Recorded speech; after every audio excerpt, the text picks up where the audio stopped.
일본에서는 음성 판정을 받고 배에서 내려온 60대 여성의 감염 사실이 드러난 뒤 후폭풍이 거셉니다. 지역 감염에 대한 일본 사회의 불안도 커지고 있는데요. 현지 상황 알아보겠습니다. 이경아 특파원. 네, 도쿄입니다. 네, 문제가 없다고 판정을 받고 하선한 이후에 확진 판정을 받은 건데 어떻게 확인된 겁니까? 네, 하선 첫날인 지난 19일 배에서 내려간 60대 일본 여성이 감염된 것으로 확인됐습니다. 이 여성은 남편과 함께 배에 머물다 지난 14일 검사를 받고 음성이 확인돼 19일에 집으로 돌아갔는데요. 이틀 뒤인 21일에 이 여성은 39도 가까운 고열 증상을 보여 병원으로 간 뒤 최종적으로 양성 판정을 받았습니다. 검사를 받은 14일부터 배에서 내린 19일까지 이 기간 동안 선내 감염이 이루어졌을 가능성이 있는데요.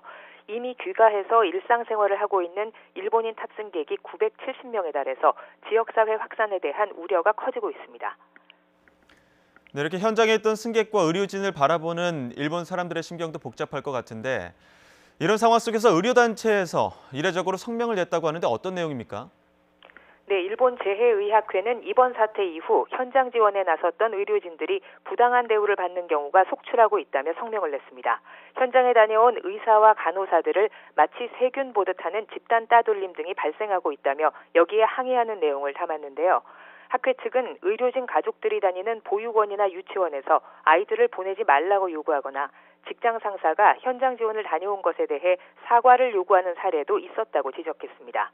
학회 측은 이제 이 문제는 인권 문제로 다뤄져야 한다며 편견과 선입견에 근거한 비판이 용납돼서는 안 된다고 주장했습니다. 이런 반응이 나오고 있는 것은 이번 사태를 접하는 일본 사람들의 불안이 그만큼 크다는 것을 보여주는 대목입니다. 후쿠시마 원전 사고 당시에도 다른 지역으로 이주한 이 지역 주민들이 일본 사회 안의 차가운 시선에 고통받은 사례가 적지 않았는데요.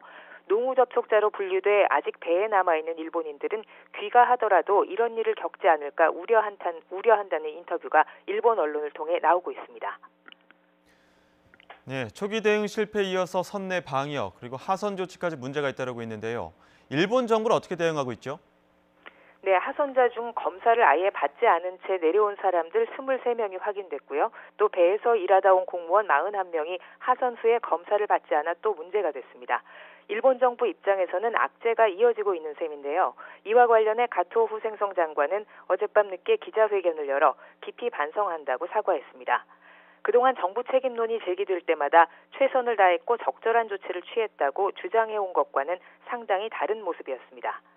이번 사태 대응을 놓고 감염자가 나온 지역의 자치단체장들도 잇따라 정부 역할에 의문을 제기하고 있습니다. 요시무라 오사카부 지사는 하선한 지역 주민들을 대상으로 정부와 별개로 건강관리 대책을 진행하겠다고 밝혔고요. 오늘 아침 NHK 토론 프로그램에서도 기시다 자민당 정조 회장이 부적절한 정부 대응에 대해서 야권의 맹공격을 받기도 했습니다. 이번 사태 속에 여실히 드러난 정부의 위기 대응 능력이 아베 정권의 위기로 이어질 수 있는 지적까지도 나오고 있습니다. 지금까지 도쿄에서 YTN 이경아입니다.